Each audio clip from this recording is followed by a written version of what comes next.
This is Declarations. I love talking with people, and I basically say to them, there are three kind of guidelines that I take in how I operate my life professionally. Put yourself in a position to be successful, always play the long game, and always be building your brand.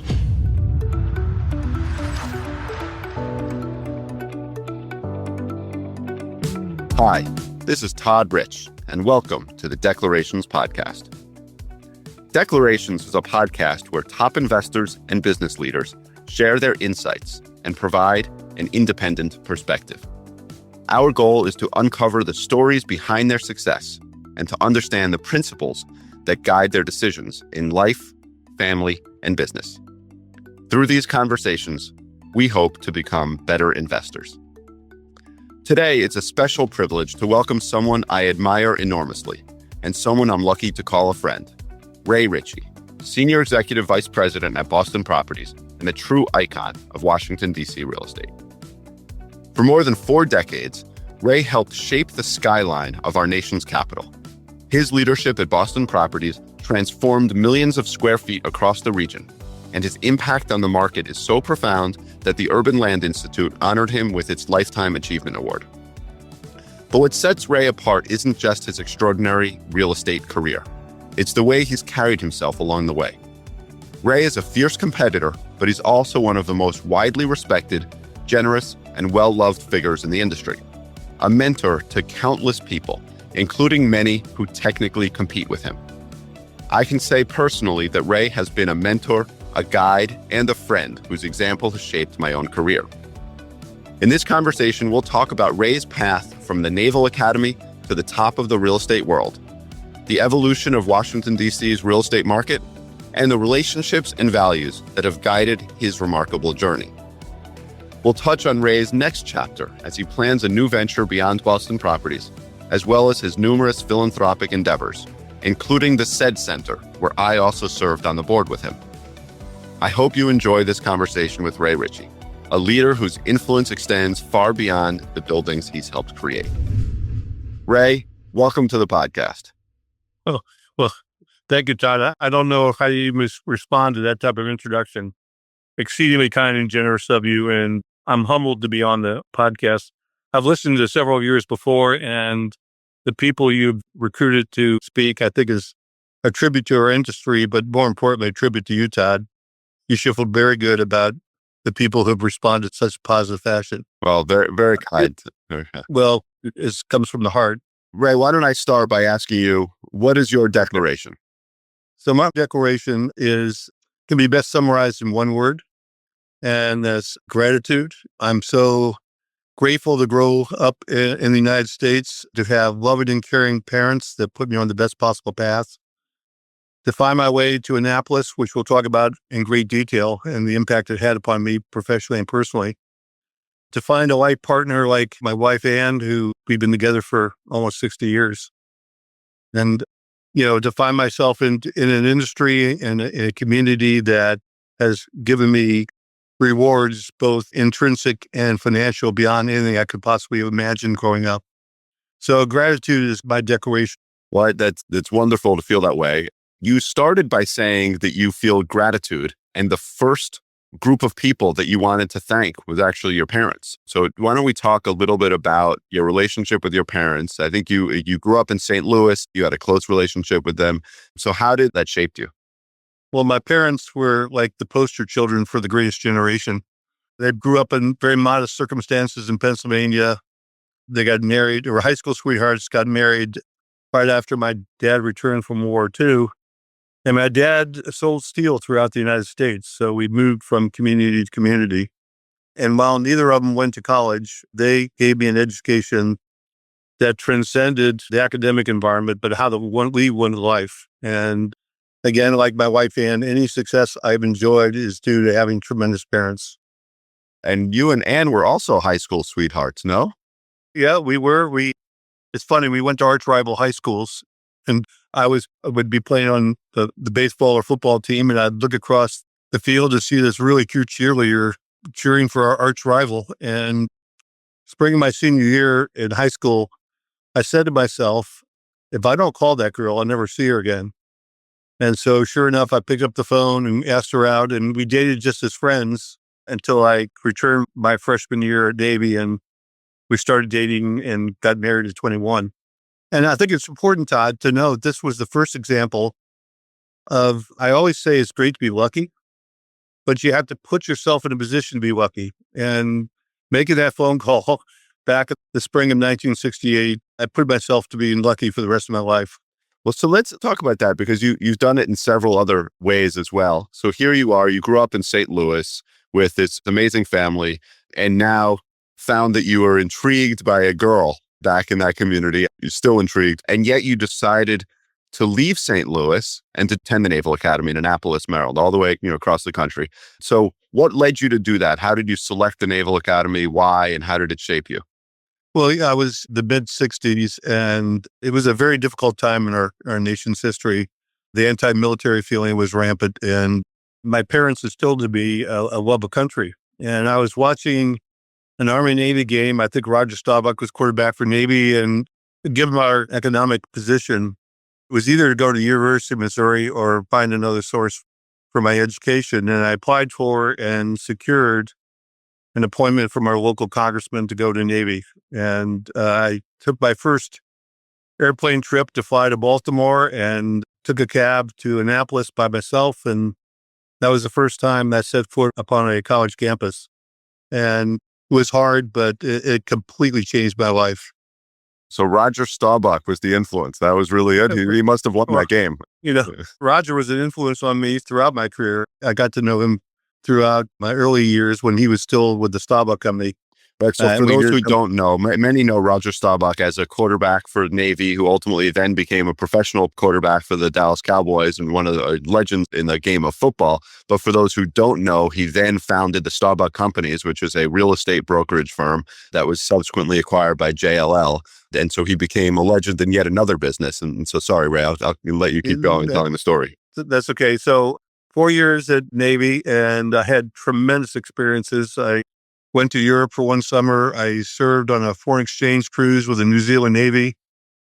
Went to Quantico to learn how to be Marine. Went to Pensacola to learn how to fly jets.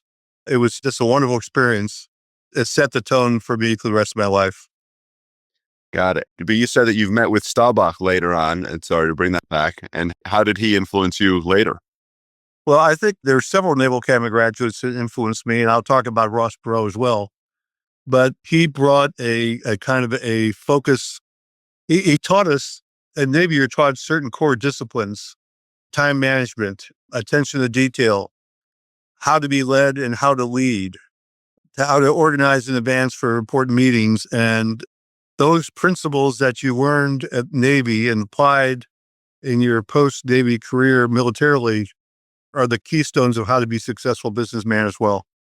That's fascinating. So after you graduated from the Naval Academy, you decided to then continue with your schooling, and you went to the Naval Postgraduate School. I think you served for about 5 or 6 years, but you basically never made it onto a ship. So what kind of Navy man doesn't spend time on a ship? Not a good one. I was on the New Zealand foreign exchange cruise in the Pacific Ocean. I found out I got seasick very quickly. So I had a very successful academic career at Navy, and every year the Navy picks 20 midshipmen who graduated to go immediately to graduate school. So at 21, I got married to Ann, and we were shipped off to Monterey, California, which was pretty good duty right out of Annapolis. And that was where the Naval Postgraduate School was. So I secured my MBA, and the Navy then slotted me for the business side of the Navy. And what is the business side of the Navy? Is that logistics? The business side of the Navy is logistics predominantly. When I graduated from Monterey, I was assigned to Supply Depot in Guam, which was really interesting. It was supporting the Navy ships deployed to Vietnam, and it was a 24/7 type of operation. And because Guam was overseas duty during Vietnam, I rotated back to the Pentagon and worked at the Pentagon my last year and a half. And those were experiences where at 25 and 26, I was assigned responsibilities that were normally associated with the lieutenant commander or commander in their 30s and 40s. So it gave me a level of maturity that I would not have had in other aspects of the Navy, but certainly I wouldn't have had if it was a civilian career. Got it. So almost like wartime promotions and wartime, maybe, Yeah. maybe in fact. And not quite a battlefield promotion, but it was an ever-increasing areas of responsibility. Wow. And so I guess you were in Guam, you came back to the Pentagon for a bit. You eventually finished your tour of duty, or you decided to no longer continue career within the Navy, and you picked real estate somehow. Is that because it was also like a battlefield? Is that why? And how did you get into real estate? Basically picked me, Todd. So it was 1976. And again, showing that was probably mature beyond my age. I got married. We had 2 children. We bought a house in Burke, Virginia. And I was getting out of the Navy. And the mid-70s was a kind of a challenging time in our economy. Your interest rates were well into the double digits. And I was struggling to find a job as I was leaving the Navy. And I was offered a position with Air Products and Chemicals in Allentown, Pennsylvania, which I tell people today is sort of like going to work for Dunder Mifflin. So I said, I really don't want to go to Allentown. So again, this is another example of putting yourself in a position to be lucky. So I took a day off from the Pentagon, hand carried my resume back to the Alumni Association in Annapolis, and dropped off my resume and said, if anybody's looking for a Naval Academy graduate, have them give me a call.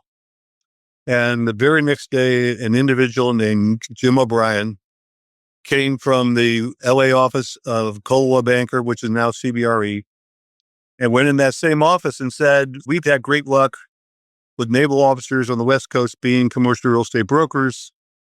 Anybody interested in going into real estate?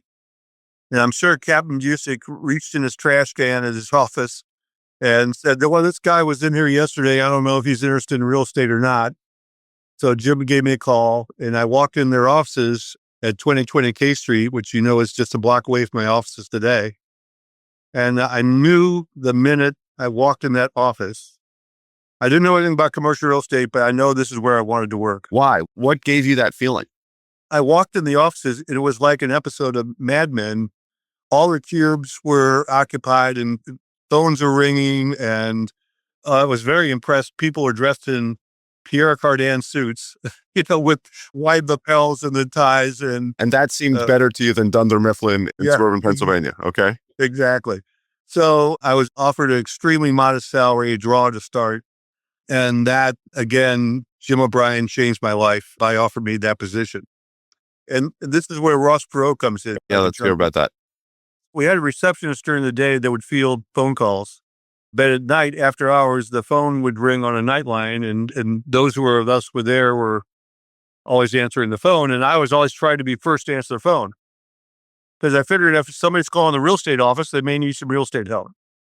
So the phone rang, and I answered it, and a gentleman on the other line said, I'm Frank Aldridge from Lukey Aldridge in Dallas, Texas, and I need a Coldwell Banker broker to help you with a requirement in D.C. And I said, I'm your man. And so he couldn't tell me who the client was, but I went out and found 5,000 square feet of space on Capitol Hill for a liaison office for this corporation. And the corporation turned out to be H. Ross Perot's EDS startup in the technology field. And at age 27, for the next 3 years, I exclusively represented EDS in Washington, D.C., which gave me both immediate street cred in the brokerage community and a source of income that helped me get started in commercial real estate. And they ended up growing beyond 5,000 feet, I would imagine. Yeah, it was during the explosion of government contracting in D.C. And I think we probably did 500,000 square feet of deals, Todd, when it was all said and done. Now, at the early part of your career here, you were just starting to get into brokerage. You just accepted this job. And then your father died unexpectedly, and you were planning to go back to St. Louis in order to help him, which is admirable. But instead, you decided to stay. What led to that? This was, again, Jim O'Brien, to whom I owe so much. Again, the theme of gratitude comes into play. That Jim pulled me aside and said, Ray, it's quite admirable. You want to go back to St. Louis to help your family. That makes sense. But I'm going to tell you, as your friend, not your boss, but your friend, that you can do so much better service to your family by staying in Washington, D.C. and being successful in a career in real estate here. And against my own personal better instincts, I stayed, and it completely changed the course of my life. And fortunately, my family is so much better off for the decision that Jim suggested I take. Well, so many of us here in the Washington, D.C. community are glad you did. So when you stayed, you started working on leasing deals, right? As a tenant rep broker primarily. And one of the deals that you did was at Capitol Gallery. This is one of the earlier deals, which is a building you still involved with. And you dealt directly with the Boston Properties co-founder and CEO, Mort Zuckerman. And for those who don't know, Mort was a pretty compelling salesman in many aspects of his life, maybe all aspects of his life. And he somehow convinced you to join Boston Properties for a very low salary. But yet you've stayed there for 45 years. So what was the original motivation, and what did he say that gave you the hook to come onto the owner side? Well, again, such a blessing to run into such unique individuals, and Mort is clearly at the top of the list, along with Jim, who changed my life so much. But I was a street broker in my few years at Coldwell Banker, and I was a tenant rep, Todd, because I was so inexperienced to know landlord would hire me. And I got tenants, clients by back in the 70s. The newspaper had an extensive help wanted section. And every Sunday I would go through the scores of pages of help wanted ads, believing and thinking that if somebody's looking for people to hire, they're going to need space to put those people in. So I got a number of clients, including several that were interested in space in Southwest Washington. And so Mort and Ed Lindy, his partner, had since fired the broker that was listing the property. So I dealt directly with Mort and Ed, and I brought the first 3 tenants to the property, and they were impressed with that success and offered me a job at a annual compensation level that was a fraction of what I was making as a broker. And I said to... You thought that was very compelling? Well, I said to him, I said, guys, I want to go to work with you, but I can't take that pay cut. And they said, I'll tell you what we're going to do, Ray. We'll give you a nominal compensation, but we'll give you a 5% interest in every deal that you do with BXP with no equity contribution on your part. That's an equity interest in the building, an ownership. Equity interest, not the company, but the interest in the building. And I had no idea what that would mean financially to me, but it changed the course of my life.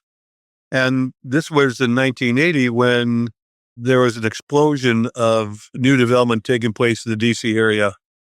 And we very quickly assembled probably 2 to 3 million square feet of development within the first 5 years. And it worked out to be extraordinarily rewarding, not only financially, but professionally. Now, if I were to go and ask you for a job representing one of your buildings, do you automatically just give a 5% ownership in the building or no? Well, those days have changed. And, you may remember 10%. That those days, was dominated, as you know, by local families.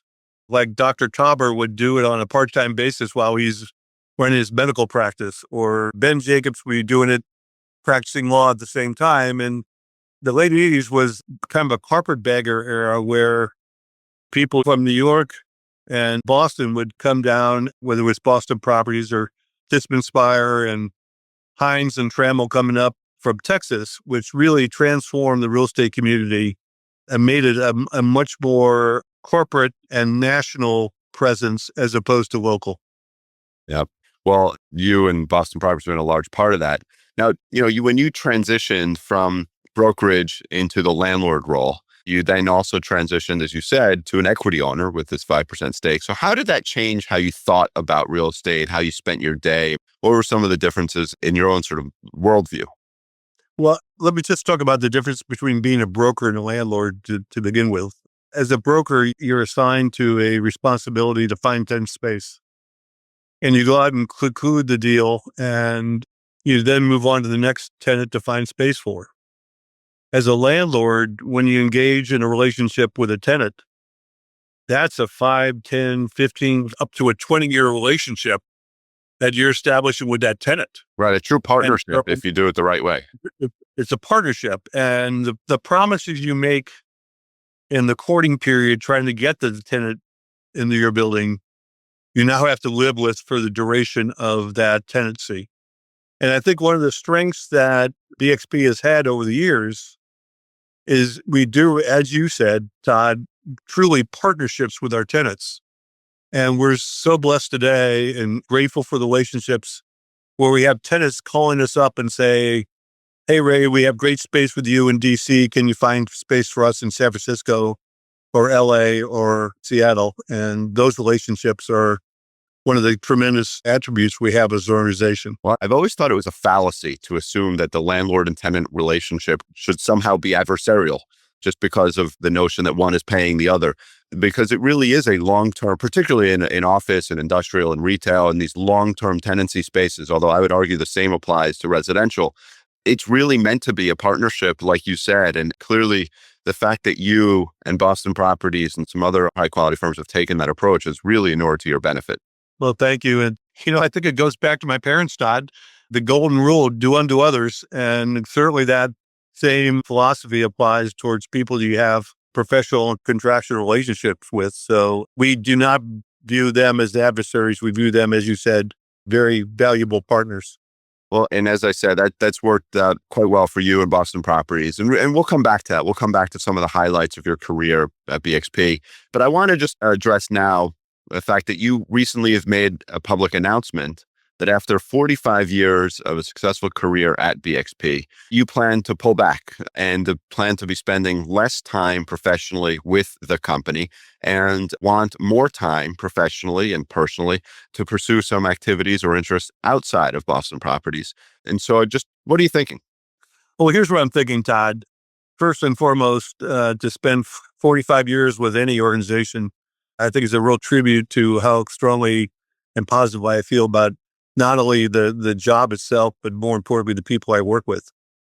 And while I'm very proud of the buildings that dot the skyline of DC and San Francisco and other cities I've been involved with, I'm really exceedingly proud of the team that we have created here in DC to assume the leadership going forward. And I want to give Jake and Pete all the benefits of directing a stellar team in a great market. That's Jake Stroman, Pete Otney, the two handpicked successors for Boston Properties in the region.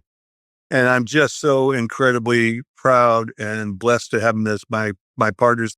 I want to give them the same opportunities I've enjoyed, but I also love what I do. And the thought of hanging it up and, I'm going to tell a quick story here, Todd. So I started the company 45 years ago. We hired a lot of great young people that became great old people and did well financially. And at 61 or 62, decided to retire.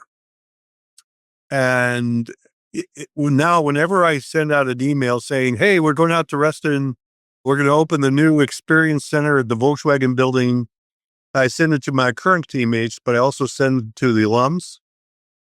And within seconds, the alums respond and say, when could I come? I'm totally free. And they're missing the business so badly, they'll jump at any opportunity to come back. And I don't want to be that person. I want to be fully engaged in some aspect of real estate. And I found a venue where I could do that. And do you want to mention what that venue is or not at this moment? Well, that's fine. The venue, I have a son, David, who followed me into real estate and achieved a very high level of success on his own. Also a successful broker at CB, who then made the transition to the ownership side. And for full disclosure, I was very, very pleased to be able to hire him when I was at JBG, where he had a wonderful career because he's such a great guy, as you know. Thank you. And he's a partner that very close to also a JBG alum. The former head of development at JBG, Kai Reynolds. Yep. Yeah. So Kai heads up the residential side, Dave, the commercial. And I will be above counsel to a group called R3, Reynolds, Ritchey, and another guy named Ritchey, me. And so they're going to endeavor to bring the same level of expertise and quality that they established at JBG to their own endeavor. And I will be of counsel to that organization as well. Well, I wish all of you the best of luck. Great friends. And obviously, if you're ever in need of a partner, you know who to call first. Well, thank you. As you know, it's a challenging time to get started in the biz, but I think starting at lower point can only get better. So I wish them all the luck in the world as well. Well, kudos, hats off to you for at 75 deciding to start a new venture. It's clear just the way you describe both your prior or current 45-year period plus this desire to start something new, it's clear you love the business. And so what is it about the business of real estate that has led you to be so happy and has led to your success over these years? Well, while it's been financially rewarding, I hope that Owen Thomas and Doug Lindy my partners at BXP don't hear this, but I would have worked for free for the last 45 years just to have the opportunity to be part of the BXP team. I think one of the... They're not going to take away that 5% now, Ray. Don't worry. There's a little wait for that. But I think just the psychological income of going to a project like Reston Town Center, Todd, that we developed, and spend a Saturday walking around and seeing families interact with the environment we created and see the buildings that we feel have enriched not only the architectural fabric of the city, but the cultural and social fabric of the city, something tangible. And while I have tremendous respect for attorneys that draft wonderful contracts, the contract has a shelf life and it doesn't have the enduring value of the buildings we build. So there's that aspect of it. But I think more importantly is the friendships. And you know, Todd, that I'm asked to talk about the differences between DC and other markets in the country.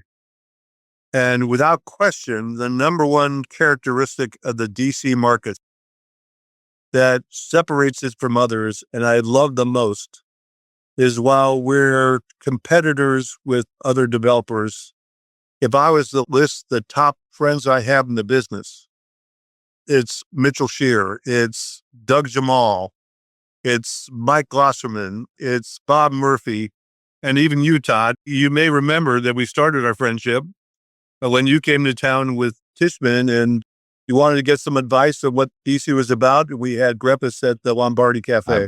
Many times. I do remember that. And by the way, the people that you mentioned are all great friends of mine as well. So it is a testament really to the great people in our industry.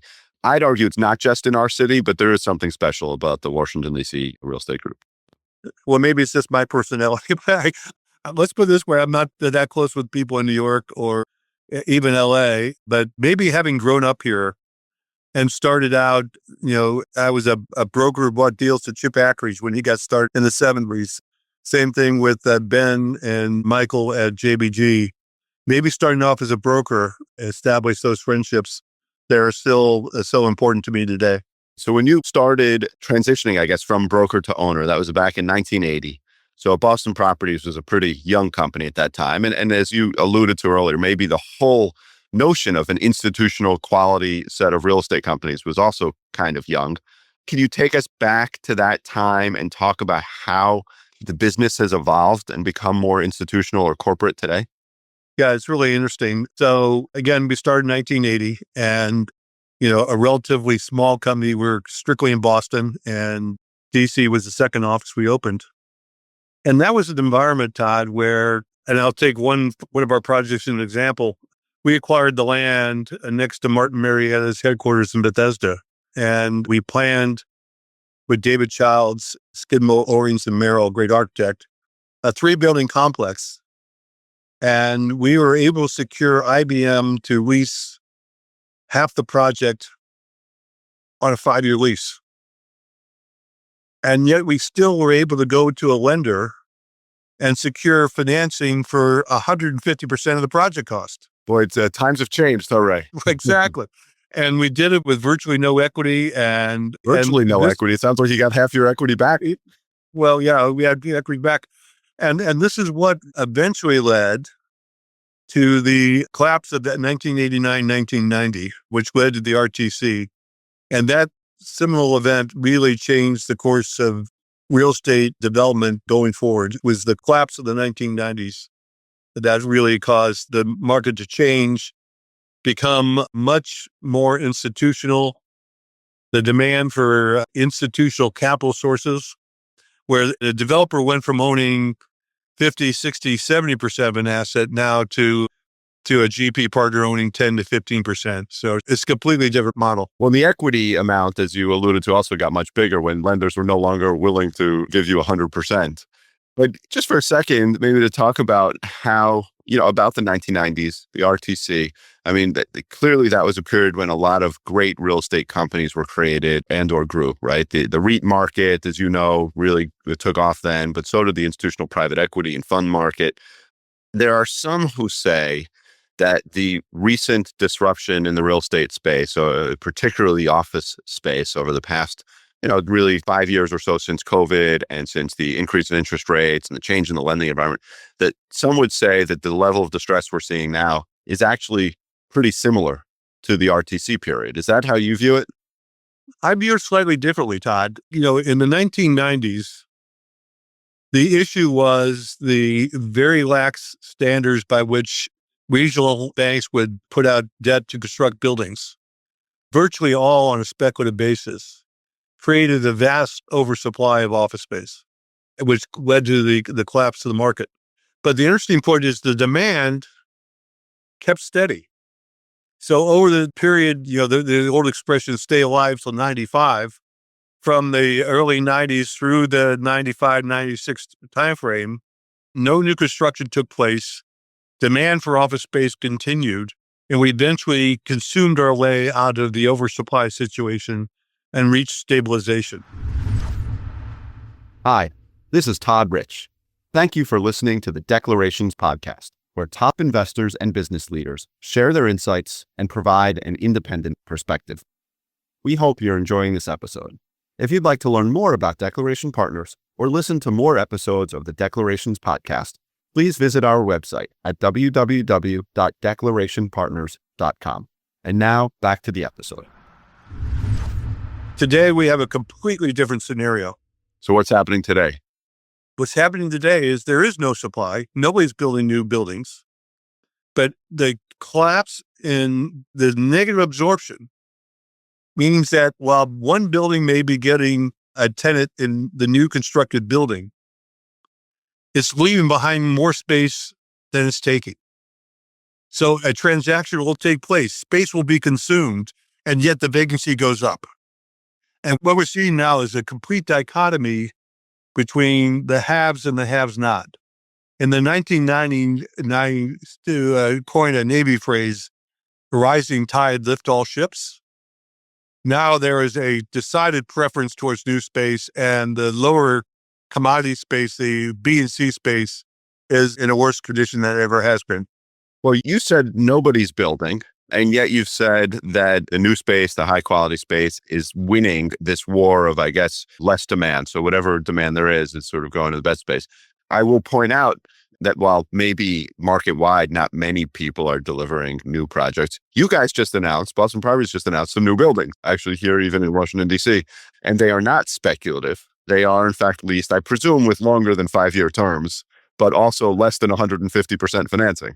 Well, yeah, Todd, this goes back to a point we just discussed earlier, which is relationship with tenants. So we have, in the last year, have had 4 different law firms come to us and say, we want to get the people back into work. We're in a building that is not either geographically located in a location or of a quality that we think gives us the best opportunity to bring people back to work. We want you to go out and identify a site and build a BXP quality trophy building. You tell us where it is, you tell us what it looks like, and you tell us what it's going to cost to rent. And we will pay that rent. You've been our landlord here in DC for years and other markets. We have complete trust and faith in you. And so we now have 2 buildings under construction in locations that the tenant has pre-approved. And we're constructing buildings at rental rates substantially above what they could lease for either in their current location or an existing building. And we're proceeding with 2 major builders here.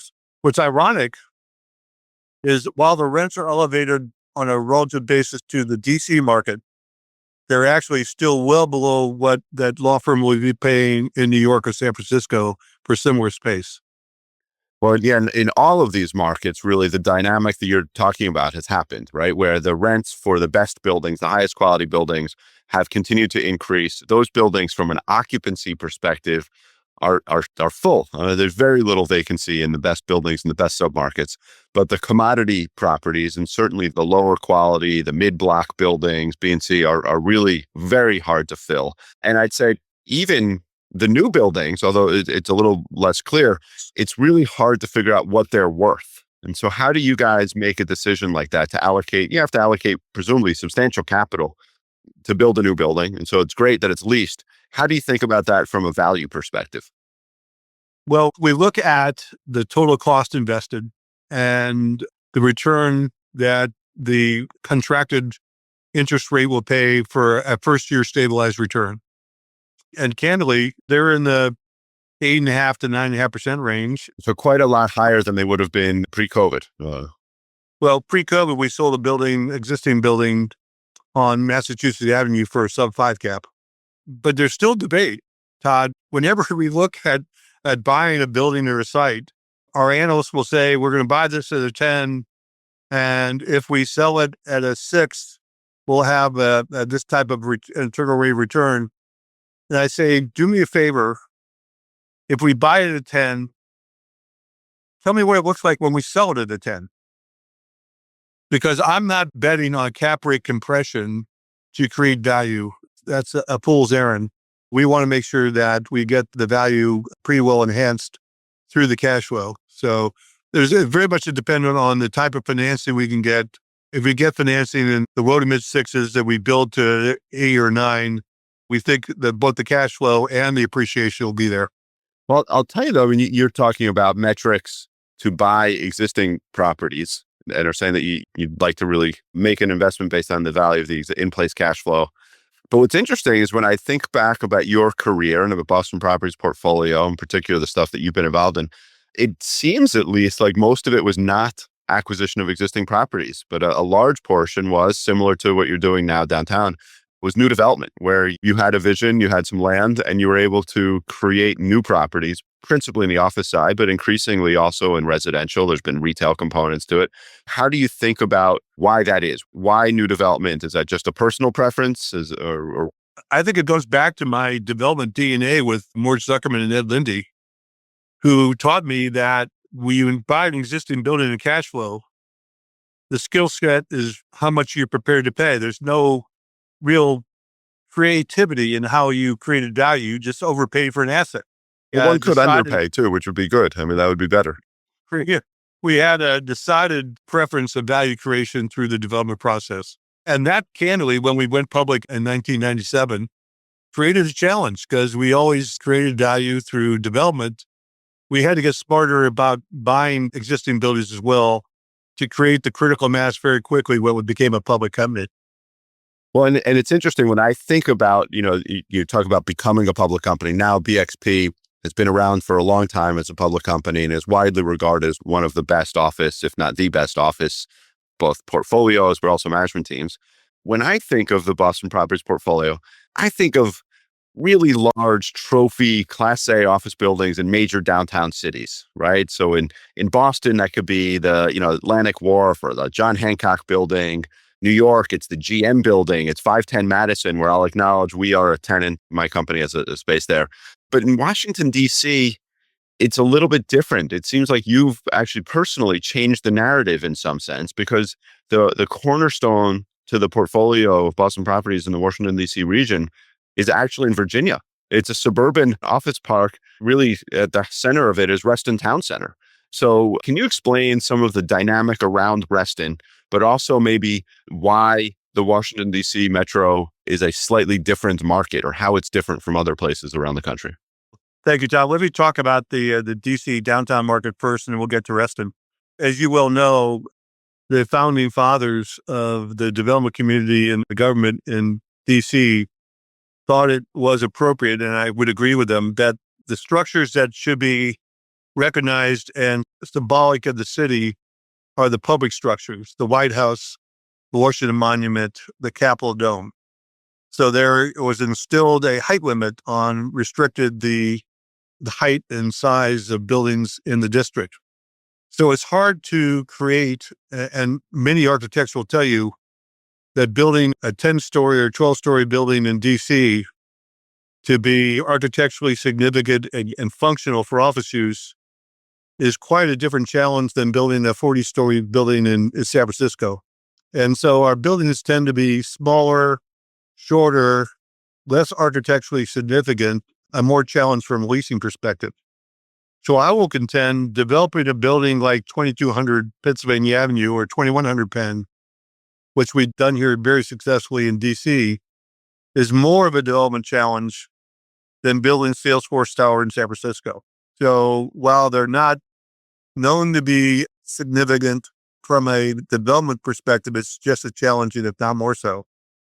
Now, getting to Reston, we got involved in Reston in the 90s when Robert E. Simon, the founder of Reston, in partnership with a Boston developer and a ExxonMobil, Global Land, developed a community called Reston Town Center.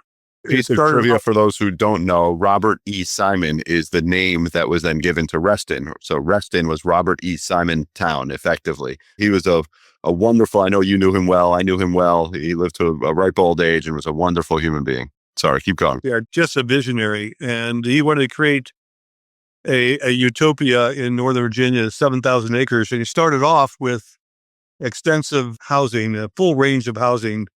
We talk about housing diversity and affordable housing. Bob lived that in the 60s and 70s, and we've been very much the beneficiary of that. So in the early 90s, the first phase of the commercial district of Reston was built and to abject failure. And our friends at Mobile called me up. We came in second as the original developer, and didn't win it. And they called me up and said, Ray, just get us out of here. And so we assumed responsibility for the completion of the development and tried to sell the land. And this was in 1995. We just started coming out of the recession. And we figured out, we can make a buck at this. And we ended up developing a couple buildings in conjunction with Mobile. We bought them out of those buildings. And then we subsequently bought all the land of Reston. And here we are 30 years later. And we own 5 million feet of mixed-use development, including 500,000 square feet of retail, a couple thousand apartment buildings, and 5 million square feet of office. And to your earlier point, Todd, about a flight to quality by the office tenants today, in a Northern Virginia submarket that has a vacancy rate of between 25 and 30% outside of the town center, in the town center, we have in 5 million feet, we have a frictional vacancy of less than 2%. And more importantly than the vacancy rate itself is the quality of the tenants that have gone there, the rental rates they're paying, which is 50% above the market, and a weighted average lease term of over 9 years, which means of the 5 million feet, we have as many 14-year leases as we have 5-year leases. But that's all about the flight to quality and major corporations electing to put their employees in a location and an environment where they're committed and motivated to come back to work. Well, I would argue, kudos on that success. It's a tremendous success, both on an absolute basis and also relative to the rest of the market, as you pointed out. It seems to me that the quality of the office buildings themselves is only a part of the story. The 500,000 square feet of retail and the fact that there's a mixed use community, including all the different housing options, seems to me pretty critical to it. And I wonder if there's a lesson around the country, right? That if we were able to revitalize or create vibrant communities that have a mixed use sort of 18-hour, 24-hour use case, it feels like it should really help succeed across the board, both office and residential and retail, all sort of working in unison. Your point is well taken, Todd. Is absolutely accretive.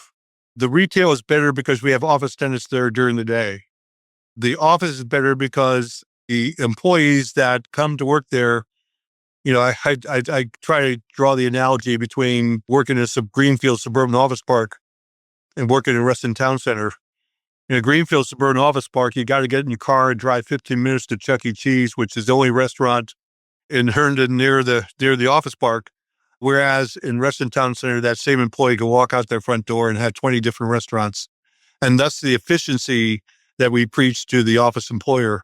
The residential, I can't tell you how many older friends I have that sell the big house in McLean and have the home in Florida or in California and still want a touchdown place in the DC area, and they go to Reston because they can walk out their front door, have a whole host of restaurants, and not have to worry about driving back home. It makes a ton of sense. Now, let's switch and contrast that a little bit with downtown Washington, D.C., where you've mentioned the desire to get back to work. It is less of a mixed-use environment.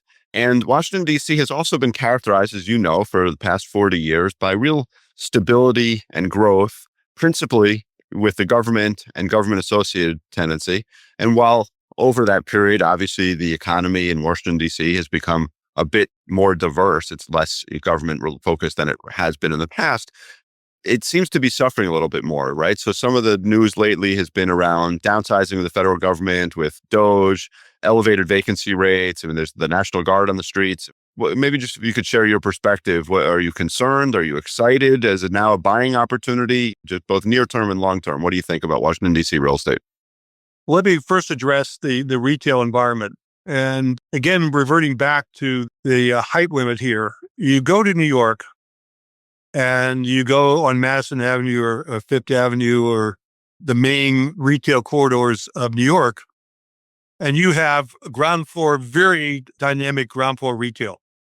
But you've got 30, 40, 50 stories of office space and apartment towers above that one ground floor retail. Much more density. Here in DC, we have the same ground floor retail, but I'm staring at a building across the street that has 8 stories of office space. And so we had a disproportionate amount of ground floor retail to the consuming public. We also lack any type of real meaningful higher end residential occupancy in their downtown market. You know, you go to any other major metropolitan area and the downtown market is the preferred option for the more affluent members of the community. We do not have that here in DC. Now, to the broader point of the kind of the environment we're now dealing with, why do office tenants come to Washington, DC? Office tenants come to Washington, DC to interact and engage with federal decision makers who affect policy.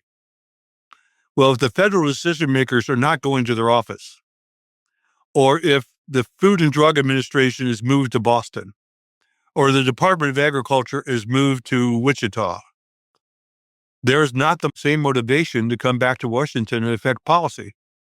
Similarly, if you're asked to be head of the GSA and the government decides to move, and one of the reasons you're asked to be, one of the motivations to be head of the GSA is to interact with other really strong leaders on a national basis.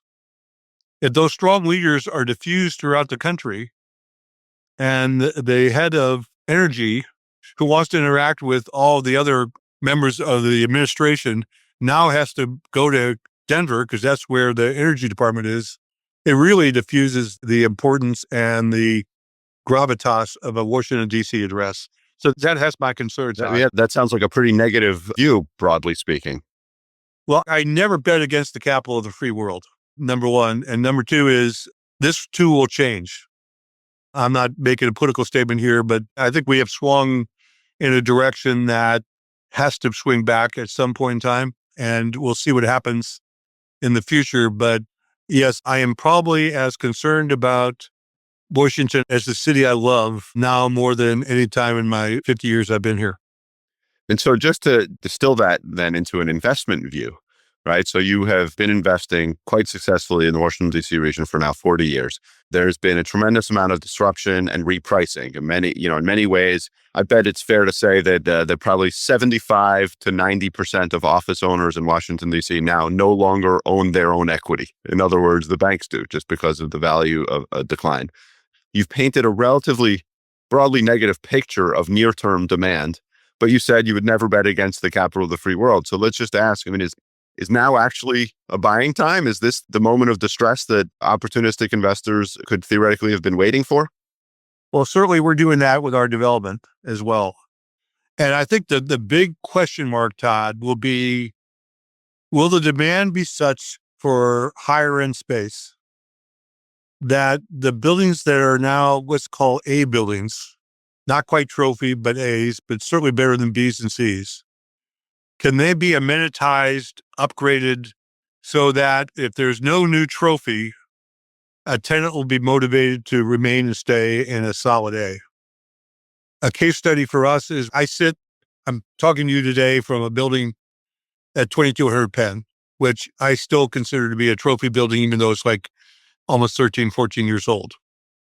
But because the quality of this location and the quality of the development we created 13 years ago and the relationship we have with our tenants in this building, we had 5 really strong lead tenants in this building. Every single one of them renewed in this building and stayed in place. So I do have tremendous hope and belief that the A product will be attracted to the core office tenants that will stay here, and that the future will be equally bright for DC going forward, assuming that some stability returns to the operation of our federal government. Let's shift now to something a little more personal, right? So within the career of real estate, you've really become viewed as a steward, not just of the DC real estate community, but maybe of the broader business community. People come to you for career advice, life advice, and many people, including me, really count you as a trusted mentor. So what do you tell young people now who are thinking about getting into business or maybe specifically into real estate? Well, thank you for that compliment, Todd. I love talking with people. It used to be I talked to a lot of 25 and 35-year-olds. Now we're all older. Now I'm talking to 45 and 50-year-olds that are facing career challenges as well, or opportunities. I reflect back on my life, and I basically say to them that there are 3 kind of guidelines that I take in how I operate my life professionally. And first and foremost, it goes back to the constant theme I've had since approaching in high school in 1968. The concept is, it's great to be lucky, but putting yourself in a position to be lucky is the difference that everyone should take. And that means going to a holiday party that you may not want to go to, but you run into a person that has a need. I did a corporate build-a-suit by going to a holiday party with a law firm that decided not to go with us. They asked me to go to a holiday party. I said, well, okay, well, they just hired somebody else. I went to the holiday party and found out that the developer that had committed to them walked away. We shook hands on a major 400,000 square foot build-a-suit at the holiday party. So put yourself in a position to be successful, to be lucky. Always play the long game. And by playing the long game means you don't do things in the short term that may be convenient or profitable if it hurts your brand in the long run. So always be thinking about long-term relationships, long-term commitment to construction values. Always be thinking about 2 or 3 years ahead, but 20 and 30. And lastly, I'm here today because of this, Todd. Always be building your brand. Always be putting yourself in a position that reflects positively on you as a person, as a professional, as a friend, and a human being. And I'm hopeful today I'm building my brand by going on your podcast, so people may have expanded belief of what Ray Ritchey's all about. Well, super kind. I think in this case, Ray, I may be benefiting from your brand. Now, while you've given back in the way you've just described, right, by giving advice to 25 to 55-year-olds with that sort of, advice about long-term focus, build your brand, and put yourself in position to succeed, you have given that advice not just to career contemporaries, but really you've done it in your philanthropy as well. And I've seen this firsthand, Ray. You've certainly given of your, capital, of your treasure, but you have also given tremendously of your time. And so maybe if we could just spend a minute talking about some of your philanthropic goals or achievements, and that could be, JDF, the real estate games for diabetes research, junior achievement, scholarships. But the way that we actually got to know one another quite well was through an organization close to, I believe, both of our hearts, called the SED Center. So maybe if you could explain, what is the SED Center and why is it so important to you? Well, thank you, Todd. And candidly, I became a Todd Rich fan when I saw you come down here and take Tishman to the heights that it achieved. But I really got to know Todd Rich, the person, by joining forces with us in the SED Center. And that's a true testament to the man you are as well. So thank you. So about 23 years ago, I had a friend call me up and said, this is a Hispanic woman that was on a board of something called the SED Center. And the SED Center was a not-for-profit preschool established by Hispanic immigrants to DC 50 years ago that wanted to create an environment where their children would be educated in English and be prepared to enter the public school system as Washington, D.C. And this woman said, we're being evicted from our townhouse in Adams Morgan, and we need to find space. And so I showed up at this townhouse to get some sense of the need. And I saw what the Hispanic teachers were doing with virtually no resources, and coming to find out that while that was used as a school during the day, that the adults would come, the parents of these children would come at night and take classes in very tough environment to learn English as a second language, to be better Americans themselves. And it hit me that this demographic in DC has done more for the construction and development community and has gotten less than any other element of the DC social environment. And at that time, I felt committed to do something about it. Meaning specifically that the Latino community, right, constructs the buildings, they clean the buildings, they sometimes serve in security capacity, and nobody's offering them 5% ownership in a building. Exactly. And so we started off, Todd, trying to find places, and we went from 5 to 10,000 square feet, and we couldn't get a deal. And finally, we came across this warehouse in Petworth, and even though it's 23,000 square feet, and so 4 times the size of what we perceived to need, we pulled it off. And I want to give credit to many individuals in the DC development and construction community who volunteered their time, treasures, and resources to the success of the project, but specifically Jim Clark, the founder of Clark Construction, and probably my greatest mentor, not only professionally, but how to live one's life. And the tremendous philanthropist.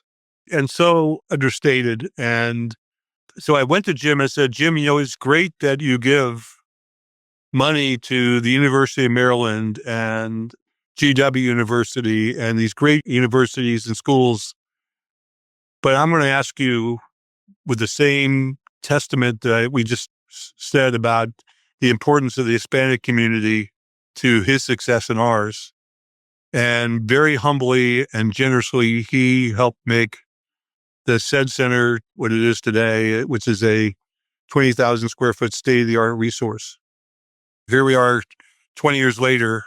We own the building outright, and the SED Center now provides preschool for 130 children, 60 infants, and adult education center for literally hundreds, and has changed the course of lives for literally thousands of people over the last year. And it's a cause that I'm very proud to have been associated with. And it brought together people like you, Todd, that have contributed well beyond that of just showing up. You've also given your time and talents as well.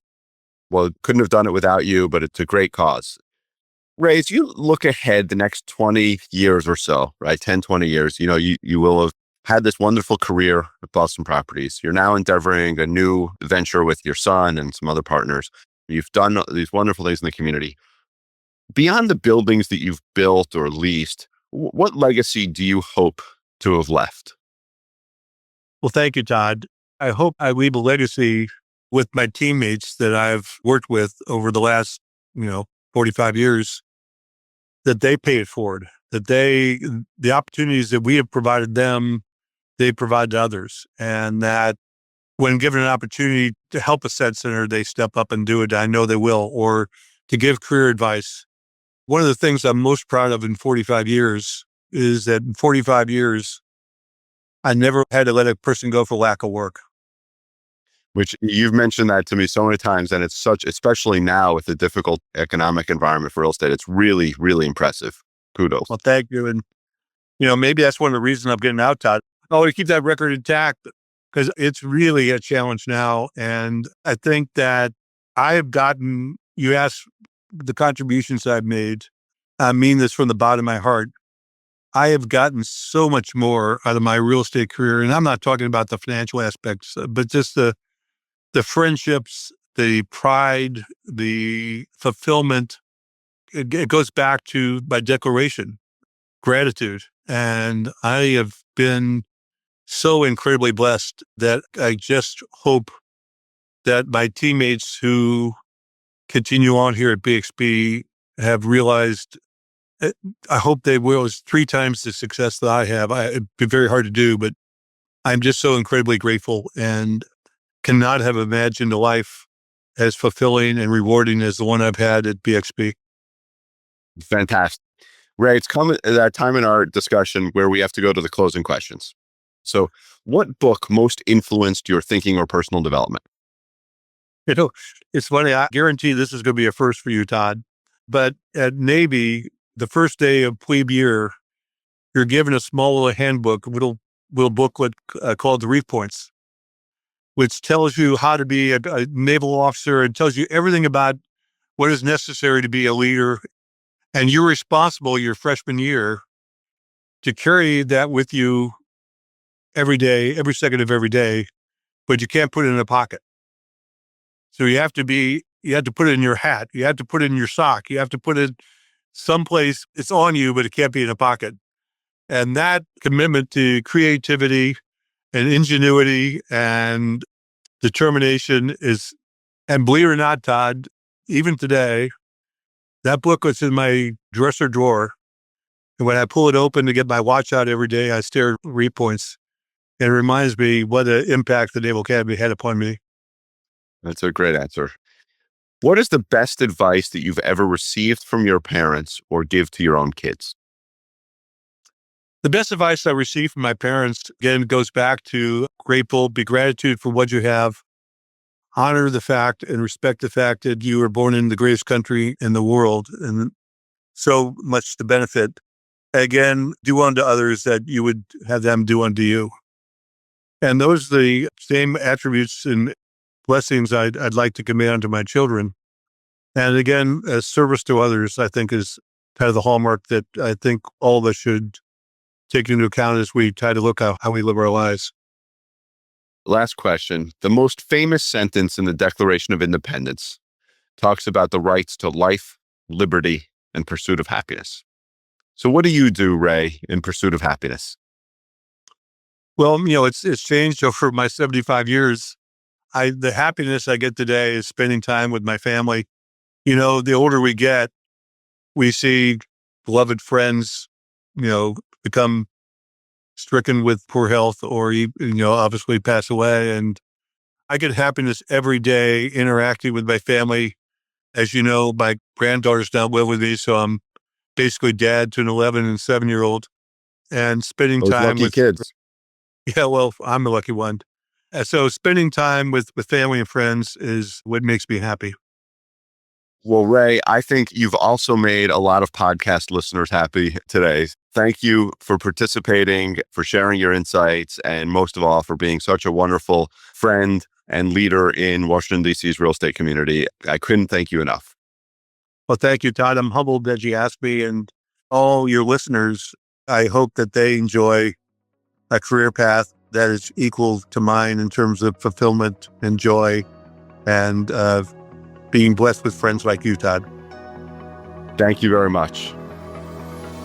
This podcast is provided for discussion and informational purposes only, for use by Declaration Partners LP, together with its affiliates, referred to as Declaration. The information discussed in this podcast may change at any time without notice, and there is no duty by Declaration to update any person to whom this information is provided. This podcast does not constitute an offer to sell or the solicitation of an offer to purchase any investment product or any interest in the fund or any other investment vehicles or accounts managed or advised by Declaration, a Declaration investment product, in any jurisdiction to any person. Any such offer or solicitation for interest in any Declaration investment product will only be made pursuant to such Declaration investment products' definitive offering documents, which contain a description of the material terms, including risk factors, conflicts of interest, fees and charges, and regulatory and tax considerations relating to such declaration investment product, and which should be reviewed carefully by potential investors prior to making an investment decision. This podcast does not constitute tax or legal advice. The listener is urged to consult a professional tax and/or legal advisors regarding the possible tax, legal, economic, regulatory, or other risks and consequences associated with any investment, and must be able to bear the risks involved. This podcast may contain certain forward-looking statements, which constitute declarations' views with respect to future events, which can be identified by the use of forward-looking terminology, such as intend, seek, expect, target, project, or endeavor. These statements are made based upon such views as they exist as of the date herein. There is no assurance that such views are correct or will prove, with the passage of time, to be correct. Actual events or results may differ materially from those contemplated by such forward-looking statements as a result of factors beyond declaration's control, including, without limitation, any disruptions in global, regional, or local financial, credit, or real estate markets, acts of God,